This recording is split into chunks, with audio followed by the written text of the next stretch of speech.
Friends, आज हम start कर रहे हैं dissolution of partnership form.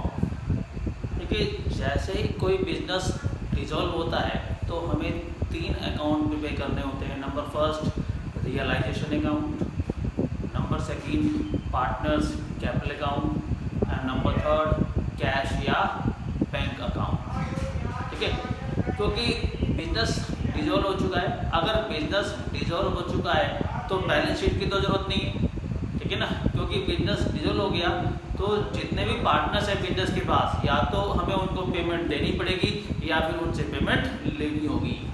Right, means settlement की जाएगी, फुल सेटलमेंट की जाएगी। ठीक है, इसीलिए हम यहाँ पर कैश या बैंक अकाउंट बनाते हैं। तो 3 अकाउंट बनेंगे। Number first realisation account, number second partners capital account and number third is cash या बैंक अकाउंट। राइट, जैसे ही बिजनेस हमारा डिसॉल्व होता है तो जितनी भी एसेट्स हमारे पास हैं तो या जितनी भी लायबिलिटीज हमारे पास हैं, हमें उन्हें क्लोज करना होगा, उनके अकाउंट्स क्लोज करने होंगे ताकि उसमें कोई चीटिंग ना हो सके। इमीडिएटली क्लोज करेंगे। राइट, तो देखिए जितने भी हमारे पास एसेट्स हैं उसमें से हम कैश छोड़ देंगे, कैश का बैलेंस, बैंक का बैलेंस, पार्टनर्स कैपिटल अकाउंट का बैलेंस, ठीक है, या करंट अकाउंट का बैलेंस, प्रॉफिट एंड लॉस और एडवर्टाइजमेंट सस्पेंस अकाउंट। ये आइटम्स जो एसेट साइड में दी गई है इन्हें छोड़ दिया जाएगा, क्योंकि कैश और बैंक अकाउंट कैश या बैंक अकाउंट में जाएंगे, पार्टनर्स कैपिटल या करंट अकाउंट कैपिटल या करंट अकाउंट में जाएगा, और जो हमारे अनडिस्ट्रीब्यूटेड लॉसेज हैं, right, profit and loss account and advertisement suspense account, वो पार्टनर्स कैपिटल अकाउंट में जाएंगे। इसलिए इन एसेट्स को छोड़कर बाकी जितनी भी एसेट्स हैं वो सारी क्लोज की जाएंगी। देखिएगा, जितनी भी एसेट्स हैं अगर क्लोज करेंगे तो वो रियलाइजेशन अकाउंट की डेबिट साइड में जाएंगी। इमीडिएटली क्लोज करते हैं। क्लोज करने के लिए जितनी भी एसेट्स हमारे पास है बैलेंस शीट, वो सारी की सारी एसेट्स रियलाइजेशन अकाउंट की डेबिट साइड में जाएगी। अब इसकी जनरल एंट्री क्या होगी? जितनी भी एसेट्स हमारे पास है वो सारी की सारी एसेट्स हमने कहाँ ट्रांसफर कर दी? रियलाइजेशन अकाउंट की डेबिट साइड में। क्या आएगा? देखिए यहाँ पर to sundry assets closed. Asset मैंने लिख के दिया है, कौन कौन सी एसेट्स छोड़ देंगे? कैश का बैलेंस, बैंक का balance, capital account, current account, profit and loss account and advertisement suspense account. इन्हें छोड़ दिया जाएगा, बाकी सारी की सारी एसेट्स क्लोज कर दी जाएगी। ठीक है, क्लोज हमने की है रियलाइजेशन अकाउंट की डेबिट में जाने के लिए। सारी के सारी एसेट्स रियलाइजेशन अकाउंट के डेबिट में चली गई। अब इसकी जनरल एंट्री क्या होगी? रियलाइजेशन अकाउंट तो डेबिट होगी, क्योंकि इस अकाउंट की डेबिट साइड में ट्रांसफर की है हमने। क्रेडिट क्या होगी? Sundry assets. ये फर्स्ट एंट्री है जो मैंने आपको एंट्री सेंड की थी, उसके अंदर फर्स्ट एंट्री है जितनी भी एसेट्स हैं उन्हें क्लोज कर दिया जाएगा। और एसेट्स को क्लोज करने के लिए सारी की सारी एसेट्स रियलाइजेशन अकाउंट की डेबिट साइड में जाएंगी। रियलाइजेशन अकाउंट तो डेबिट होगा एंड क्रेडिट क्या होगी? फिर सन्ड्री एसेट्स जो कि हमने ट्रांसफर की है। ये हमारी फर्स्ट एंट्री हो गई। राइट, जितनी लायबिलिटीज हमारे पास है उन्हें भी क्लोज किया जाएगा। लायबिलिटीज हमारे पास है तो अगर क्लोज करेंगे तो कहाँ जाएगी? रियलाइजेशन अकाउंट की डेबिट साइड में। ठीक है, जितनी भी लायबिलिटीज है वो कहाँ पर आ जाएंगी? रियलाइजेशन अकाउंट की क्रेडिट साइड में। क्लोज कर देंगे उन्हें। अगर रियलाइजेशन अकाउंट की क्रेडिट साइड में आएंगी तो रियलाइजेशन अकाउंट तो क्रेडिट होगा, डेबिट क्या होगी? सारी लायबिलिटीज। अब कौन कौन सी लायबिलिटीज है जो हम क्लोज नहीं करते? पार्टनर्स कैपिटल अकाउंट, क्योंकि वो कैपिटल अकाउंट में जाएंगी। पार्टनर्स करंट अकाउंट, क्योंकि वो करंट अकाउंट में जाएंगी। Profit and loss account, journal reserves and workman compensation reserve या फंड, ये हमारे अनडिस्ट्रीब्यूटेड प्रॉफिट्स हैं। क्यों इनको छोड़ देते हैं? क्योंकि ये तीनों के तीनों पार्टनर्स कैपिटल अकाउंट में ट्रांसफर कर दिए जाते हैं। राइट, तो जैसे ही बिजनेस हमारा डिसॉल्व होता है, जितने भी एसेट्स हमारे पास हैं वो हम रियलाइजेशन अकाउंट के डेबिट में ट्रांसफर कर देंगे। एंट्री होगी realisation account debit to sundry asset account. जितनी भी लायबिलिटीज हमारे पास हैं वो रियलाइजेशन अकाउंट की क्रेडिट में ट्रांसफर कर देंगे। क्रॉस में ट्रांसफर होगी तो रियलाइजेशन अकाउंट तो क्रेडिट होगा, डेबिट होगा सन्ड्री लायबिलिटीज। तो एंट्री हो जाएगी sundry liabilities account debit to realisation account. ठीक है, हमने एसेट्स और लायबिलिटीज को क्लोज कर दिया। ठीक, अब हमारे पास जितनी भी एसेट्स हैं, चाहे वो रिकॉर्डेड एसेट्स हो जो हमने क्लोज किए हैं या अनरिकॉर्डेड एसेट्स हो, उन्हें हम सेल करेंगे।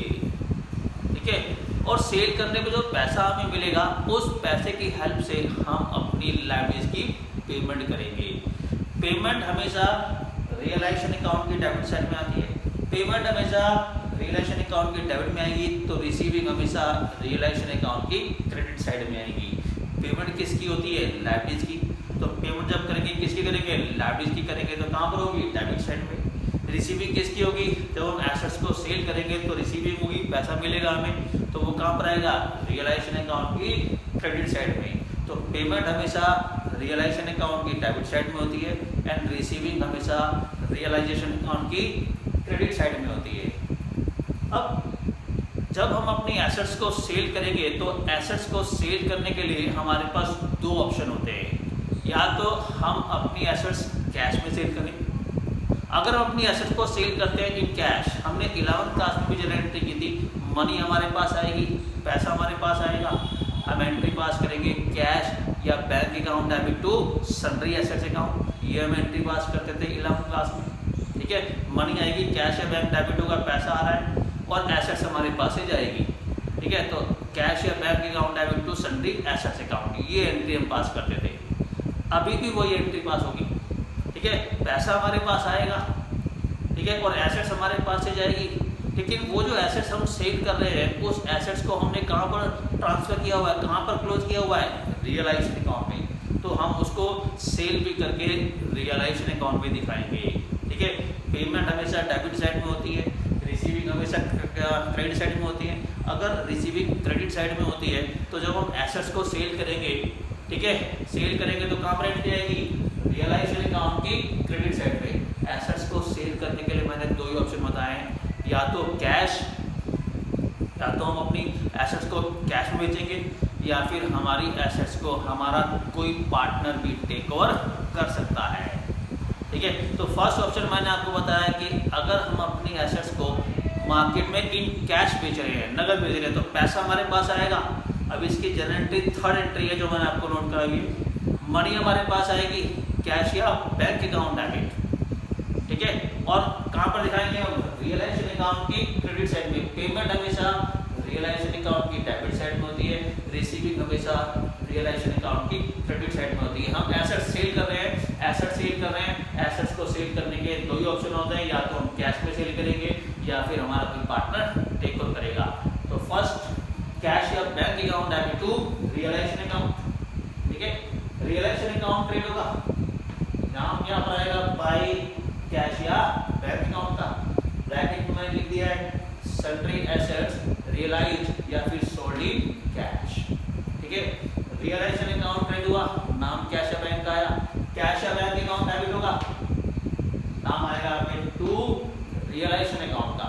ठीक है, और ब्रैकेट में सेल ऑफ एसेट्स या सन्ड्री एसेट्स सोल्ड या रियलाइज्ड इन कैश। ये तो हमने अपनी एसेट को कैश में सेल कर दिया। ठीक है, दूसरा ऑप्शन, हमारी किसी एसेट्स को हमारा कोई पार्टनर भी टेक ओवर कर सकता है। दो पार्टनर हैं ए बी। एक कहता है कि बिल्डिंग मुझे दे दो, हमने ये पहले भी रिटायरमेंट में और एडमिशन में भी हमने ये किया था। ए कहता है कि बिल्डिंग मुझे दे दो, तो क्या ए को ये बिल्डिंग हम फ्री में दे देंगे? नहीं, जितने अमाउंट की बिल्डिंग है उतना अमाउंट, उतना पैसा हम ए की कैपिटल में से माइनस करेंगे। ठीक है ना, एसेट्स को हम सेल कर रहे हैं, अगर एसेट्स हम सेल कर रहे हैं एंट्री आएगी रियलाइजेशन अकाउंट की क्रेडिट साइड में। चाहे हम एसेट्स कैश में सेल करें, ठीक है, तब भी क्रेडिट में आएगी, या फिर हमारा कोई पार्टनर टेक ओवर करे तब भी एंट्री रियलाइजेशन अकाउंट की क्रेडिट साइड में आएगी। अगर हम अपनी एसेट्स को कैश में सेल करते हैं तो बाई कैश या बैंक के नाम से एंट्री आ जाएगी। ठीक है, अगर हमारे किसी एसेट्स को कोई पार्टनर टेक ओवर कर रहा है तो उस पार्टनर का नाम के नाम से एंट्री आएगी। यहाँ पर लिखेंगे by partners capital account assets taker. ठीक है, अगर हमने एसेट्स को कैश में बेचा था, रियलाइजेशन अकाउंट क्रेडिट हुआ, डेबिट क्या हुआ था? कैश या बैंक। अब सेकंड और नेक्स्ट ऑप्शन में हमारी एसेट्स को कौन ले रहा है, हमारा कोई पार्टनर ले रहा है। रियलाइजेशन अकाउंट तो क्रेडिट होगा, ये एंट्री नंबर 4 मैंने आपको नोट कराई है। रियलाइजेशन अकाउंट तो क्रेडिट होगा, ठीक है। डेबिट क्या होगा फिर, वो पार्टनर जिसने एसेट्स ली है, तो एंट्री होगी partners capital account debit to realisation account. Realisation account credit होगा, नाम पार्टनर का आएगा, बाय पार्टनर कैपिटल अकाउंट। अगर ए ने लिया तो ए के नाम से एंट्री आएगी, by A's capital account building taker, वो अमाउंट आ जाएगा। और ए का कैपिटल अकाउंट डेबिट होगा, ए का कैपिटल अकाउंट डेबिट होगा, कैपिटल अकाउंट में कैपिटल का नाम नहीं आएगा, किस आएगा, रियलाइजेशन अकाउंट का नाम आएगा, to realisation account assets taker. अगर ए ने लिए तो ए के अकाउंट में लिख देंगे जितने की एसेट ली है, अगर बी ने एसेट ली तो बी के अकाउंट में लिख देंगे, राइट। तो एसेट सेल करने के हमारे पास ये दो ही मेथड होते हैं, ठीक है। या तो हम अपनी एसेट को सेल करेंगे इन कैश, या फिर हमारी कोई एसेट्स हमारा कोई पार्टनर भी टेक ओवर कर सकता है, चाहे हम एसेट्स को कैश में सेल करें या हमारा कोई पार्टनर टेक ओवर करे। एंट्री का आएगी रियलाइजेशन अकाउंट की क्रेडिट साइड में। अगर एसेट्स हमने कैश में सेल की है तो कैश के नाम से एंट्री आ जाएगी, ठीक है, राइट, और कैश अकाउंट में चली जाएगी।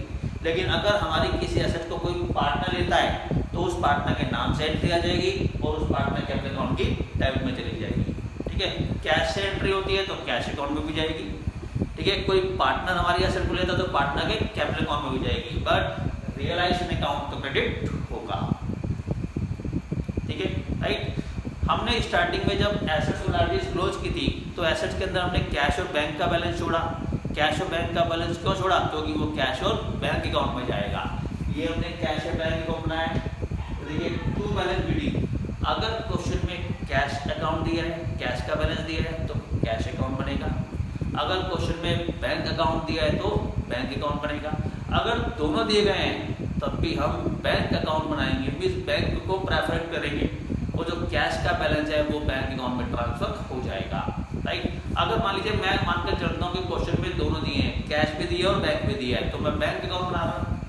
सबसे पहले तो यहाँ पर ओपनिंग बैलेंस आ गया, टू बैलेंस बीडी, और जो कैश क्वेश्चन में दिया है वो भी बैंक अकाउंट में ट्रांसफर कर दी जाएगा। याद करो 11th क्लास में एंट्री करते थे, जब कैश हम बैंक में ट्रांसफर करते थे या डिपॉजिट करते थे तो कॉन्ट्रा एंट्री पास होती थी bank account debit to cash account. तो बैंक अकाउंट डेबिट होगा, नाम किसका आएगा, कैश का। पार्टनर्स की कैपिटल हमने लायबिलिटी में छोड़ दी थी, क्यों, क्योंकि वो कहाँ जाएगी, कैपिटल अकाउंट में, बाय बैलेंस बीडी, ठीक है। लेकिन अगर पार्टनर्स की कैपिटल एसेट साइड में दी गई है तो वो कहाँ पर आ जाएगी, फिर डेबिट साइड में आ जाएगी, टू बैलेंस बीडी, ठीक है। जितने भी क्वेश्चन अभी तक हमने किए हैं, राइट, चाहे वो एडमिशन था या रिटायरमेंट था या फिर हमने चैप्टर नंबर 4 किया, सभी में पार्टनर्स की कैपिटल अभी तक कहाँ दी हुई थी, लायबिलिटी साइड में दी थी। तो हम कहाँ पर लिखते थे, कैपिटल अकाउंट की क्रेडिट साइड में लिखते थे बाय बैलेंस बीडी। लेकिन जरूरी नहीं है, कैपिटल का बैलेंस एसेट्स में भी दिया होता है। अगर किसी पार्टनर की कैपिटल का बैलेंस एसेट में दिया होगा तो वो कहाँ पर आ जाएगा, कैपिटल अकाउंट की डेबिट साइड में आ जाएंगे, लिखेंगे यहाँ पर टू बैलेंस बीडी, राइट। इसीलिए तो हमने कैपिटल और करंट अकाउंट के बैलेंस को क्लोज नहीं किया था, क्योंकि कैपिटल के बैलेंस कैपिटल अकाउंट में जाएंगे, कैश और बैंक का बैलेंस कैश और बैंक अकाउंट में जाएगा, राइट। और जो जितने भी अनडिस्ट्रीब्यूटेड प्रॉफिट्स और लॉसेज हैं वो भी पार्टनर्स कैपिटल अकाउंट में डिस्ट्रीब्यूट हो जाते हैं, राइट। तो वापस जानते हैं, हमने एसेट सेल कर दी, हमने एसेट्स कैश में भी सेल कर दी, या हमारे किसी पार्टनर ने कोई एसेट ले ली, अब हमारे पास पैसा आ गया, अब हम अपनी लायबिलिटीज की पेमेंट करेंगे। पेमेंट करने के भी दो ही ऑप्शन हमारे पास होते हैं, ठीक है। या तो पेमेंट हम कैश में करते हैं या फिर हमारा कोई पार्टनर भी हमारी किसी लायबिलिटीज की पेमेंट करने की रिस्पॉन्सिबिलिटी ले सकता है। पेमेंट हमेशा डेबिट साइड में होती है, ठीक है। पेमेंट अगर हम डेबिट साइड में करेंगे, ठीक है, तो इस अकाउंट की डेबिट में एंट्री आएगी। अगर हम अपनी लायबिलिटीज की पेमेंट कैश में करते हैं तो कैश के नाम से एंट्री होगी टू कैश या bank account. Liabilities paid in cash, सारी लायबिलिटीज कोई भी हो, चाहे वो रिकॉर्डेड हो या अनरिकॉर्डेड हो, उसकी हमें पेमेंट करनी होगी। पेमेंट हमेशा कहाँ पर आएगी, रियलाइजेशन अकाउंट की डेबिट साइड में। अगर हमने पेमेंट कैश में की है तो कैश के नाम से एंट्री आएगी टू कैश या बैंक अकाउंट। अब पेमेंट कहाँ हो रही है, रियलाइजेशन अकाउंट की डेबिट साइड में। और हम लाइबिलिटीज की पेमेंट कैश में कर रहे हैं, ठीक है, रियलाइजेशन अकाउंट तो डेबिट होगा। अगर रियलाइजेशन अकाउंट की डेबिट साइड में एंट्री आएगी तो रियलाइजेशन अकाउंट तो डेबिट होगा। अगर रियलाइजेशन अकाउंट डेबिट होगा तो क्रेडिट क्या होगा, कैश है बैंक, ठीक है। तो रियलाइजेशन अकाउंट डेबिट हुआ, नाम कैश बैंक का आ गया, ब्रैकेट में मैंने लिख दिया वहां पर liabilities paid in cash. Realisation account debit हुआ, नाम कैश का आया, कैश अकाउंट क्रेडिट होगा, कैश अकाउंट क्रेडिट होगा, कैश में कैश का नाम नहीं आएगा, नाम आएगा यहाँ पे by realisation account liabilities paid in cash, right.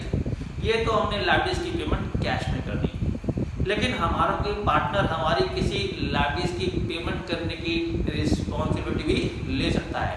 अगर बी कहता है कि बैंक लोन मैं पे कर दूंगा, ठीक है ना, बी ने कहा कि बैंक लोन मैं पे करूंगा, हमने कहा ठीक है तुम पे कर दो, पेमेंट हो रही है, पेमेंट कहाँ पर आएगी, रियलाइजेशन अकाउंट के डेबिट साइड में, रियलाइजेशन अकाउंट तो डेबिट होगा, ठीक है। लेकिन अब अगर हम पेमेंट कैश में करते हैं तो कैश के नाम से एंट्री होगी।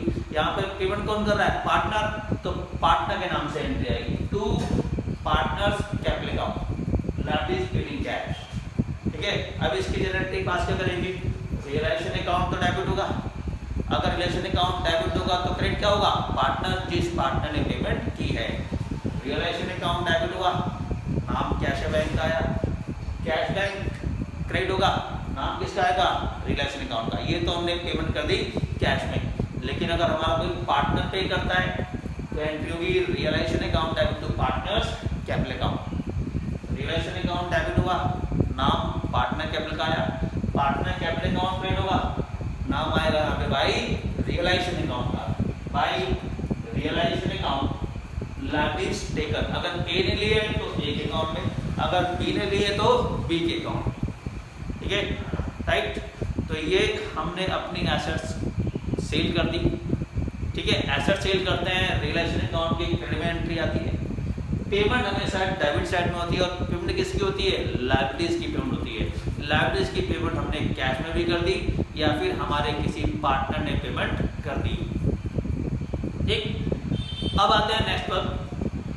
ये सारा वर्क करने पर जितने भी अकाउंट्स हमारे थे, चाहे वो एसेट्स के थे या लाइबिलिटीज के थे, हमने उनको क्लोज किया। हम एसेट्स सेल कर रहे हैं, लाइबिलिटीज की पेमेंट कर रहे हैं।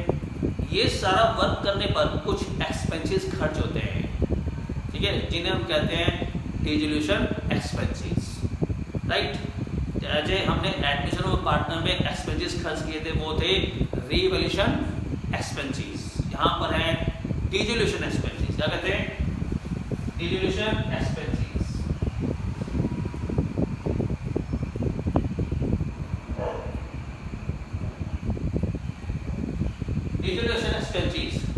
डिसोल्यूशन एक्सपेंसेस को पे करने के हमारे पास तीन ऑप्शन होते हैं। Option number first, dissolution expenses paid by form in cash. अगर डिसोल्यूशन एक्सपेंसेस हम कैश में पे करते हैं, अगर डिसोल्यूशन एक्सपेंसेस हम कैश में पे करते हैं, पेमेंट कहाँ होती है, रियलाइजेशन अकाउंट के डेबिट साइड में, तो रियलाइजेशन अकाउंट का डेबिट होगा, क्रेडिट क्या होगा, कैश या बैंक, ठीक है ना। तो देखिएगा एंट्री फर्स्ट ऑप्शन, एक dissolution expenses paid by firm, entry होती है realisation account debit to cash account, right. Realisation account debit होगा, ये कर दिया हमने, टू नाम किसका आएगा, टू कैश या बैंक अकाउंट का, ठीक है। रियलाइजेशन अकाउंट डेबिट हुआ, नाम आएगा टू कैश या बैंक का, कैश या बैंक अकाउंट क्रेडिट होगा, कैश बैंक में कैश बैंक का नाम नहीं आएगा, नाम किसका आएगा, रियलाइजेशन अकाउंट का। देखिए by realisation account dissolution expenses paid by firm, यहाँ पे लिख देते हैं कि dissolution expenses paid by firm, ठीक है, by dissolution expenses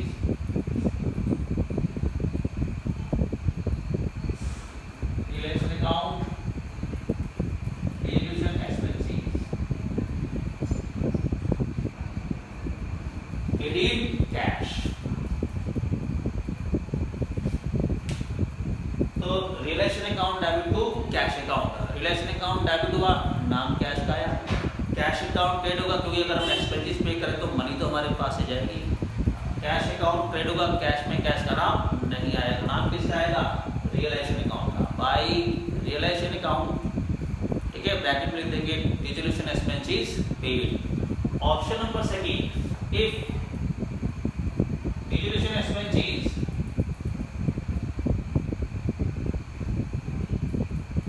paid by partner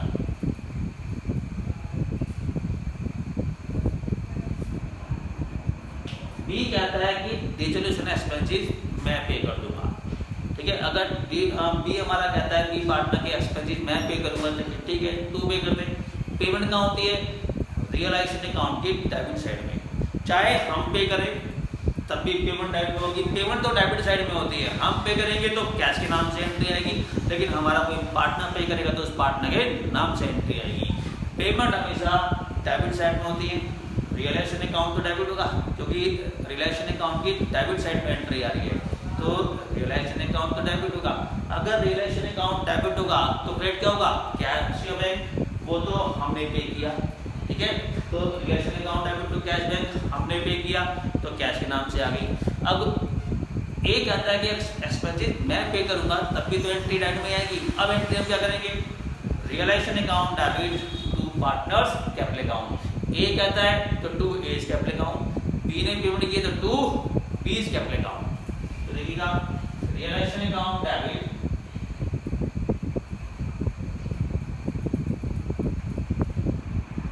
to partners capital account,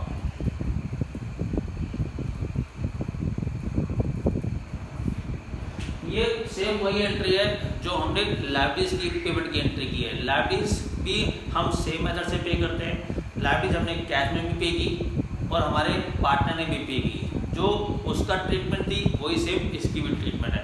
अगर डिसोल्यूशन एक्सपेंसेस हम पे करते हैं, ठीक है, तो कैश के नाम से एंट्री आएगी। Realisation account debit to cash account, realisation account debit होगा, नाम कैश का आएगा। कैश अकाउंट क्रेडिट होगा, नाम रियलाइजेशन अकाउंट हो जाएगा। अगर हमारा कोई पार्टनर हमारे एक्सपेंसेस पे करता है, पेमेंट डेबिट साइड में आएगी, रियलाइजेशन अकाउंट डेबिट होगा, नाम उस पार्टनर का आएगा। ठीक है, पार्टनर्स कैपिटल अकाउंट क्रेडिट होगा, पार्टनर कैपिटल अकाउंट क्रेडिट होगा, नाम किसका आएगा, रियलाइजेशन अकाउंट का। तो entry realisation account debit to partners capital account. ठीक है, अब देखिएगा third option, if dissolution expenses bear by partner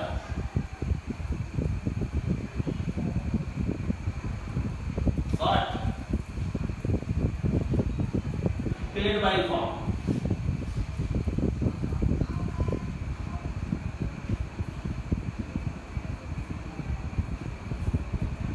इस पे ध्यान दीजिएगा, ये थर्ड ऑप्शन है, ये सारी एंट्री मैंने आपको नोट कराई हुई सेंड की हुई है, उसी के अंदर है।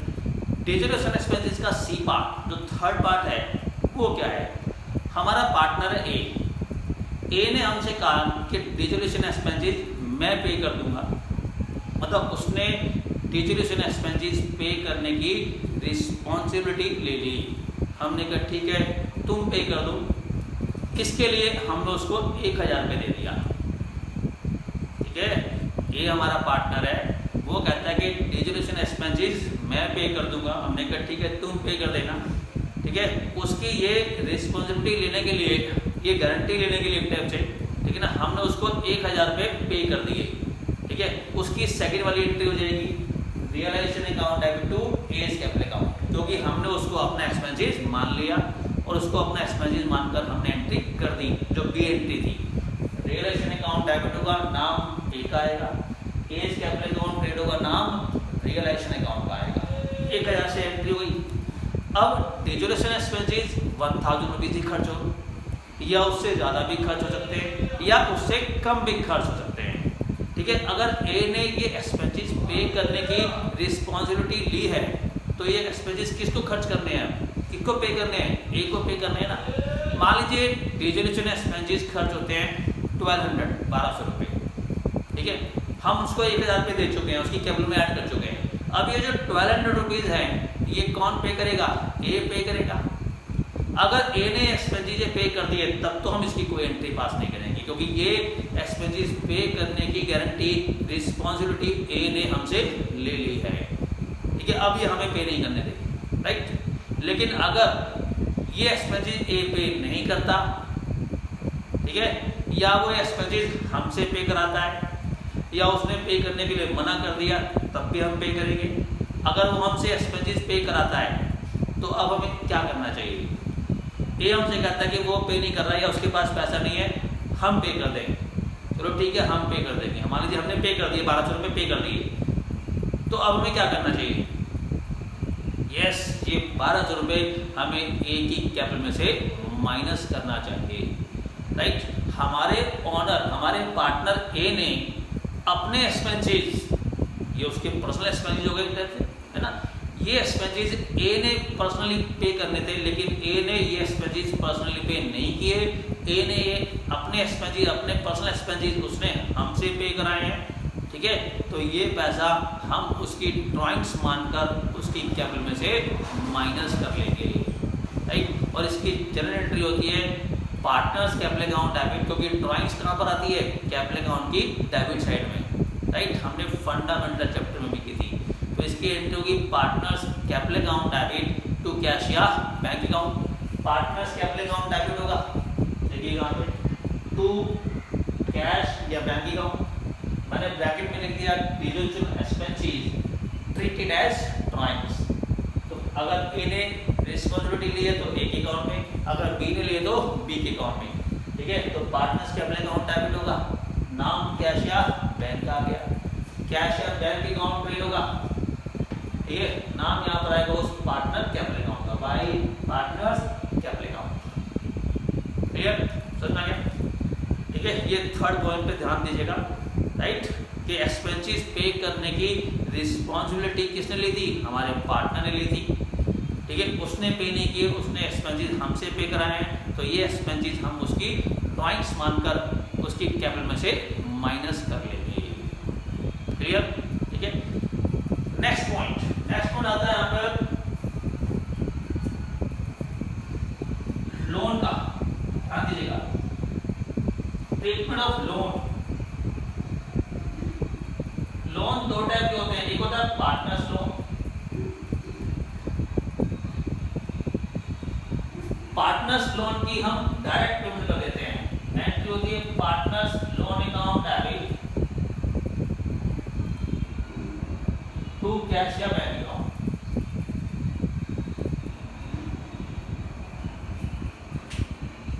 सपोज कीजिए बी का लोन है, बी से हमने लोन लिया था 10,000 रुपये का, राइट, और वो 10,000 रुपये के लोन की हम उसको पेमेंट दे रहे हैं, ठीक है।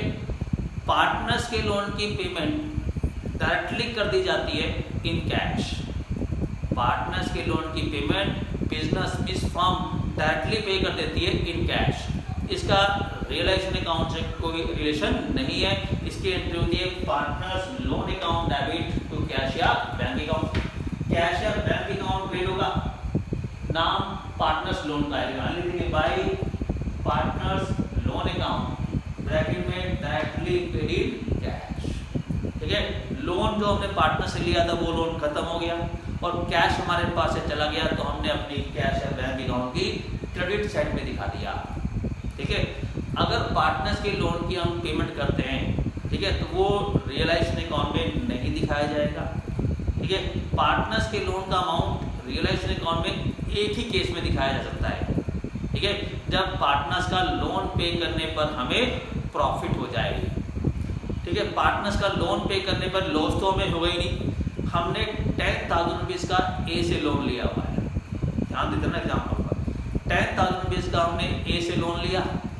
अगर हम ए को वो लोन वापस दे रहे हैं, या तो हम उसको जितना लिया है लोन 10,000 उतना ही वापस करेंगे, ठीक है, तब तो कोई प्रॉफिट कोई लॉस नहीं होगा। 10,000 रुपये लिया था लोन, 10,000 रुपये ही हमने उसको वापस कर दिया, नो प्रॉफिट नो लॉस। दूसरा, अगर 10,000 रुपये हमने लोन लिया था और पेमेंट देने हैं उसको फुल सेटलमेंट में 9,000, तो उस केस में 1,000 रुपये का हमें प्रॉफिट हो जाएगा। पेमेंट करनी थी कितनी? 10,000, लेकिन फुल सेटलमेंट में पेमेंट हम उसको कर रहे 9,000, मीन्स 1,000 रुपीज़ का प्रॉफिट। ठीक है, इसी केस में वो प्रॉफिट रियलाइजेशन अकाउंट की क्रेडिट साइड में आएगा। वो हम यहाँ पर लिख देंगे by profit on partners loan.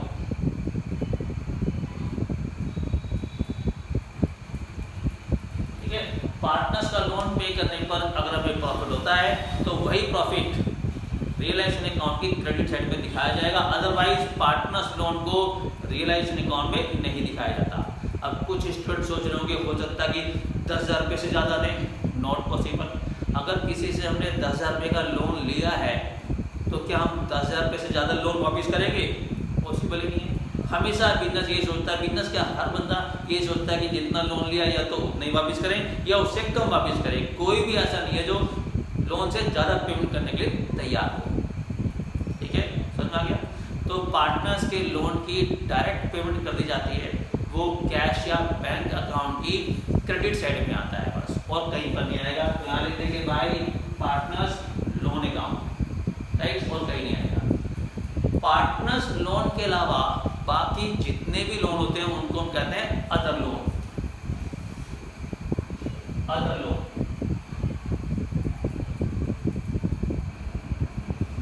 इसकी एंट्रीज मैंने आपको नोट कराई हुई लिखी हुई है, भेजी मैंने आपको। पार्टनर्स लोन के अलावा जितने भी लोन होते हैं, लोन किसी पर्सन से किसी कंपनी से हमने लोन लिया है, पार्टनर्स लोन के अलावा जितने भी लोन होते हैं, ठीक है, ध्यान देना एग्जाम्पल पर। पार्टनर्स लोन के अलावा जितने भी लोन होते हैं उन सभी को हम अदर लोन कहते हैं। एग्जाम्पल में दे रहा था, लोन किसी पर्सन या बिजनेस से लोन लिया है, बैंक लोन बैंक से लोन लिया है, रिलेटिव्स लोन किसी भी रिलेटिव से हमने लोन लिया है, राइट, वाइफ से लोन लिया है। ठीक है, अगर पार्टनर फीमेल है तो वो अपने हस्बैंड से लोन ले सकती हैं।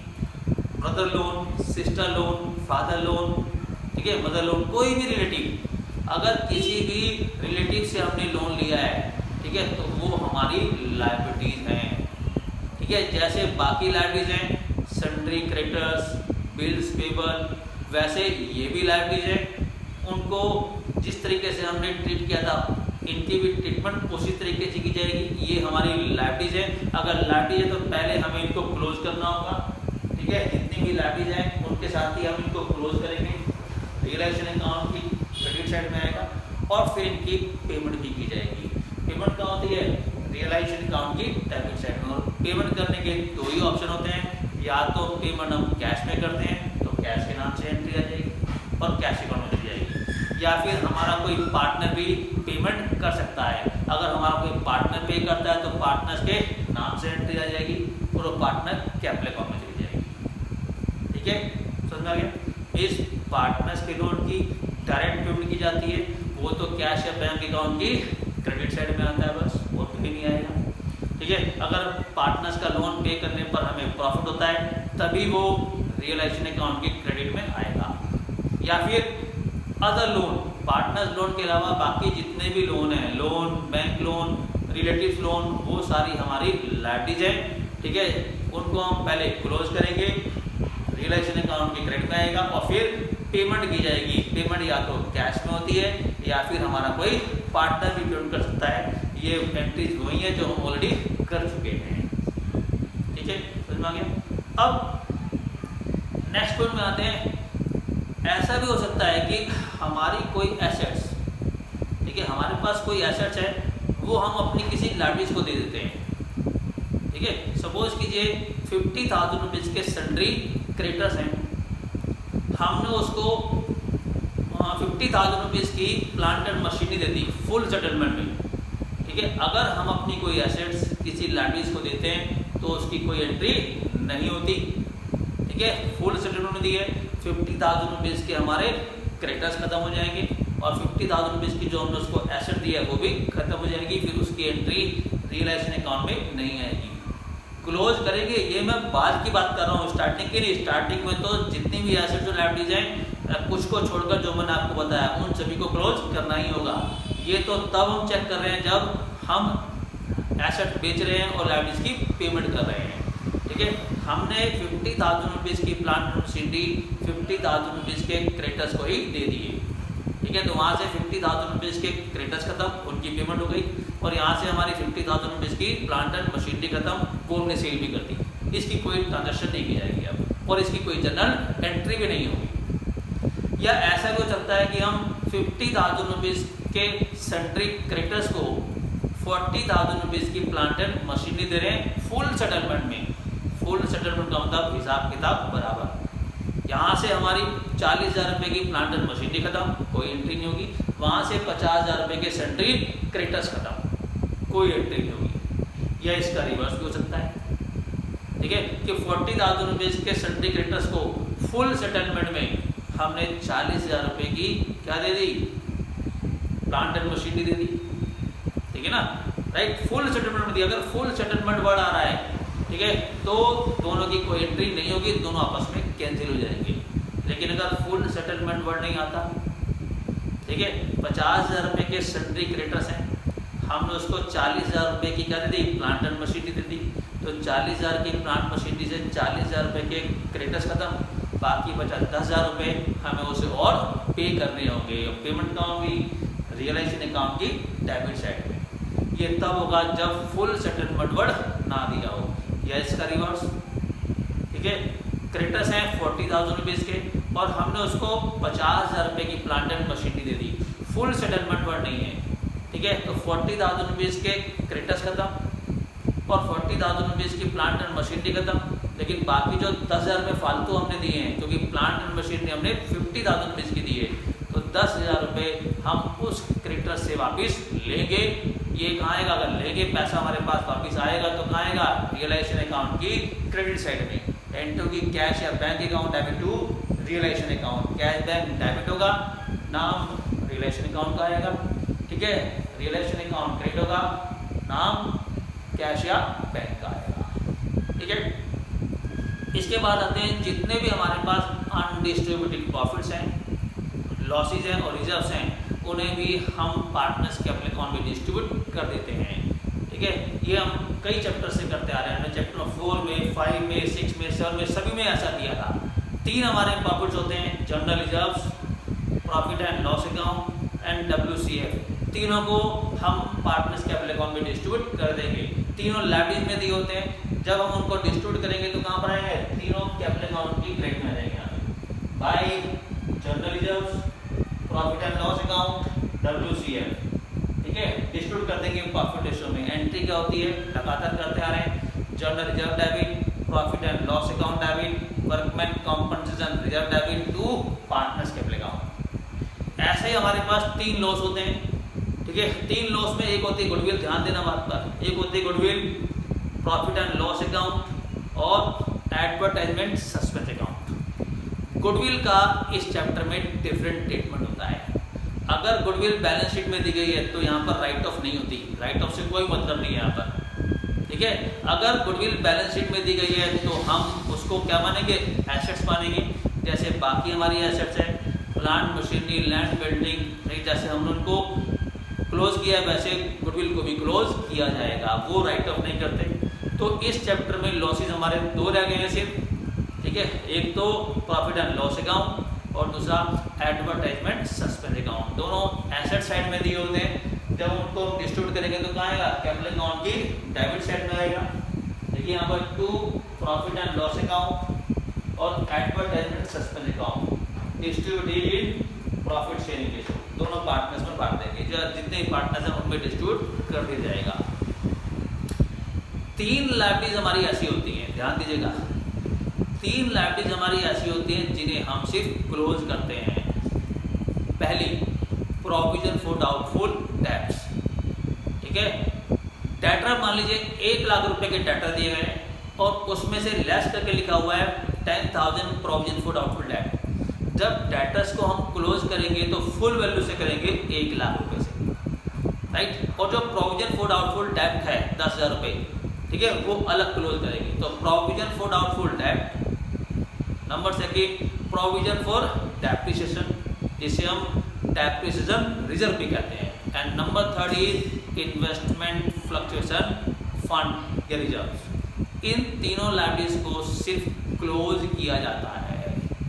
एक बार दोबारा बताता हूँ, पहला प्रोविजन फॉर डाउटफुल डेट्स, दूसरा provision for depreciation, right. And number third is investment fluctuation reserve. इन तीनों को सिर्फ क्लोज किया जाता है, ये सिर्फ तीनों की तीनों लायबिलिटीज रियलाइजेशन अकाउंट में क्लोज होंगी, इनकी पेमेंट नहीं होती, ठीक है, सिर्फ क्लोज किया जाएगा, राइट।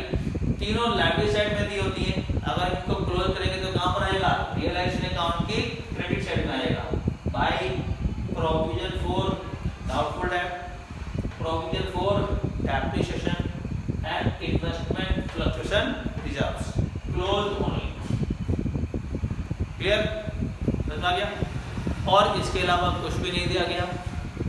रियलाइजेशन अकाउंट को क्लोज किया जाएगा, या तो प्रॉफिट निकलेगा या फिर लॉस निकलेगा। देखिएगा, अगर हमारी क्रेडिट साइड बड़ी आती है तो प्रॉफिट निकलेगा,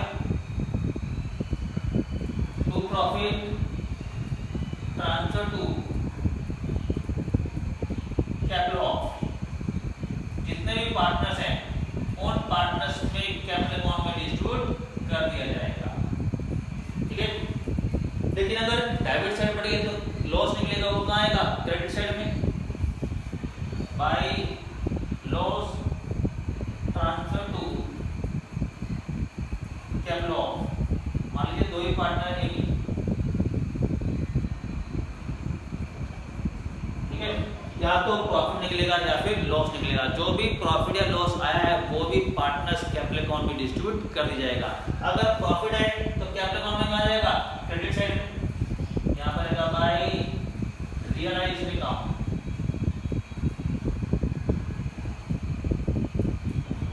प्रॉफिट जितना ए को मिल रहा है ए में, जितना बी को मिला है वो बी में, ठीक है। अगर लॉस निकला तो कहाँ आएगा, वो डेबिट साइड में, अब आएगा टू रियलाइजेशन अकाउंट,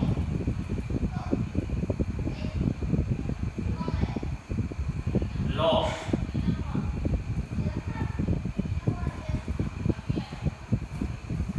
ठीक है। रियलाइजेशन अकाउंट हमने क्लोज कर दिया। अब पार्टनर्स के कैपिटल अकाउंट को क्लोज किया जाएगा। ध्यान दीजिएगा, अभी तक हमने चैप्टर नंबर 4, 5, 6 एंड 7 में सभी में जब पार्टनर्स कैपिटल अकाउंट को हमने क्लोज किया तो बैलेंस जो यहाँ पर निकलता है वो क्या होता है, टू बैलेंस सीडी, ठीक है ना। लेकिन इस चैप्टर में ऐसा नहीं होगा। बिजनेस डिसॉल्व हो चुका है, बिजनेस हमारा बंद हो चुका है, ठीक है। या तो पार्टनर्स को पैसा दिया जाएगा, अगर हमारी तरफ उसका पैसा निकल रहा है तो वो हमें उसको पे करना होगा, ठीक है। लेकिन अगर पार्टनर की तरफ पैसा निकल रहा है तो वो हमें उससे लेना होगा। मीन्स या तो टू कैश या टू बैंक होगा, या तो हम पेमेंट करेंगे उसे, ठीक है।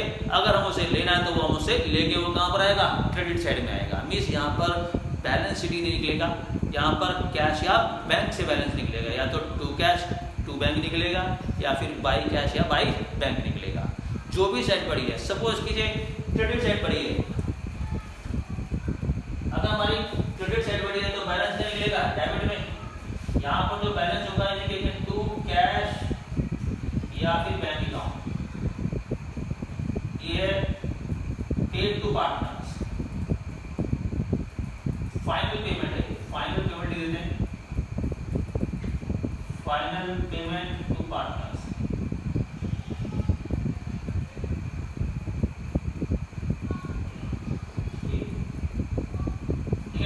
और ये कैश अकाउंट में कहा जाएगा, क्रेडिट साइड में, ठीक है। अगर हमारी पार्टनर्स की क्रेडिट साइड बड़ी है तो बैलेंस का निकलेगा डेबिट में, और वो होगा टू कैश या बैंक अकाउंट, और वो कैश या बैंक अकाउंट में कहाँ चला जाएगा, क्रेडिट साइड में।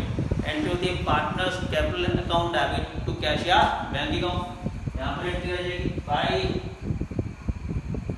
पार्टनर्स कैपिटल अकाउंट,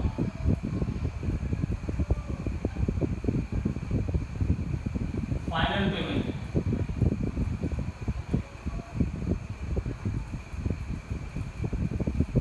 ठीक है। लेकिन अगर पार्टनर्स कैपिटल अकाउंट की डेबिट साइड बड़ी है तो बैलेंस का निकलेगा क्रेडिट में। अगर बैलेंस क्रेडिट साइड में निकलता है इसका मतलब ये पैसा हमने पार्टनर्स से लेना है बाय कैश या bank account, final money receive, इतना पैसा हमने लेना है, बैलेंस शीट फिगर, ये भी बैलेंस शीट फिगर, ये कहाँ जाएगा, कैश अकाउंट की डेबिट साइड। ठीक है, ये पार्टनरशिप में पैसा लेना है, वो वैसे भी नॉर्मल बात है, क्रॉस में चलेगी। अगर डेबिट में निकलता है तो पेमेंट कर रहे हैं, partners capital account debit to cash bank account. Capital account debit होगा, नाम कैश का बैंक का आ गया, कैश बैंक क्रेडिट होगा, नाम पार्टनर्स कैपिटल अकाउंट का आएगा। लेकिन अगर कैपिटल अकाउंट की डेबिट साइड बढ़ी है तो बैलेंस क्रेडिट साइड में निकलेगा, यहाँ लिखेंगे बाई कैश बैंक अकाउंट और ये जाएगा कैश बैंक अकाउंट की डेबिट साइड में to partners capital account.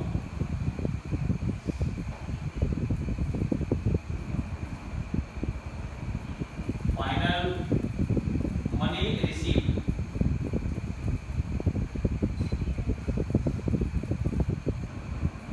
And cash और बैंक अकाउंट हमारा टैली हो जाएगा। कैश और बैंक अकाउंट हमारी दोनों साइड इक्वल आएंगी, ये हमारा टैली हो जाएगा। जिस टाइप से बैलेंस शीट टैली होती थी वैसे यहाँ पर कैश या बैंक अकाउंट टैली होगा। ठीक है, समझ आ गया। एक बार मेन पॉइंट्स रिवाइज करते हैं। पहला, सबसे पहले एसेट्स और लायबिलिटीज क्लोज कर देंगे क्रॉस में। एसेट्स रिलेशन अकाउंट के डेट में जाएगी, entry relation account debit to assets account. Liabilities जो दी होती है वो रिलेशन अकाउंट के क्रेडिट साइड में आ जाएंगी। ठीक है, रिलेशन अकाउंट क्रेडिट होगा, एंट्री क्या होगी, sundry liabilities account debit to relation account. Asset sale की जाएगी, एसेट सेल कहाँ करते हैं, क्रेडिट साइड में। रिलेशन अकाउंट की क्रेडिट में एंट्री आएगी। अगर कैश में एसेट सेल कर रहे हैं तो कैश के नाम से एंट्री, कोई पार्टनर ले रहा है एसेट तो पार्टनर के नाम से एंट्री। अगर एसेट कैश में बेची है तो कैश अकाउंट के डेट में जाएगी, रिलेशन अकाउंट के नाम से एंट्री। अगर किसी पार्टनर ने एसेट लिए तो पार्टनर कैपिटल अकाउंट के डेट में जाएगी, नाम रिलेशन अकाउंट का आएगा। फिर लायबिलिटीज की पेमेंट करेंगे, लायबिलिटीज की पेमेंट भी या तो कैश में करेंगे तो टू कैश के नाम से एंट्री आएगी, कोई पार्टनर पे करेगा तो पार्टनर के नाम से एंट्री आएगी। अगर हमने लायबिलिटीज की पेमेंट कैश में की है तो कैश अकाउंट के क्रेडिट में जाएगी, नाम आएगा रिलेशन अकाउंट का। किसी पार्टनर ने पेमेंट की है तो पार्टनर कैपिटल अकाउंट की क्रेडिट में जाएगी, नाम रिलेशन अकाउंट का ही आएगा। देन फिर डिस्ट्रीब्यूशन एक्सपेंस जी, अगर हमने पे किए हैं relation account debit to cash account. अगर हमारे किसी पार्टनर ने पे किया है तो relation account debit to partners capital account. Right, third option था, अगर एक्सपेंसेस पे करने की रिस्पॉन्सिबिलिटी हमारे पार्टनर ने ली थी बट उसने वो एक्सपेंसेस पे नहीं किए, वो एक्सपेंसेस उसने हमसे पे करा दिए, तो ये पैसा हम उसकी कैपिटल में से ड्राइंग्स मानकर काट लेंगे। तो entry partners capital account debit to cash या बैंक अकाउंट। राइट, जितने भी हमारे अनडिस्ट्रीब्यूटेड प्रॉफिट्स होते हैं उनको डिस्ट्रीब्यूट कर देंगे bye general reserves, workman compensation fund and profit and loss account. Losses debit में आएंगे, दो ही होते हैं यहाँ पर, profit and loss account and advertisement suspense account. ठीक है, तीन हमारी लायबिलिटीज ऐसी हैं जिन्हें सिर्फ क्लोज किया जाएगा। ठीक है, वो तीन होती हैं provision for doubtful debt, provision for depreciation and investment fluctuation reserves. Right, close कर देंगे, या तो प्रॉफिट निकलेगा तो कैपिटल अकाउंट की क्रेडिट में, लॉस निकलेगा तो कैपिटल अकाउंट की डेबिट में। कैपिटल अकाउंट क्लोज करेंगे, टू बैंक निकलता है, ठीक है, तो बैंक अकाउंट की क्रेडिट में एंट्री जाएगी। अगर क्लोज करते हैं और बाई बैंक निकलता है तो कैश अकाउंट की डेबिट में एंट्री जाएगी। और कैश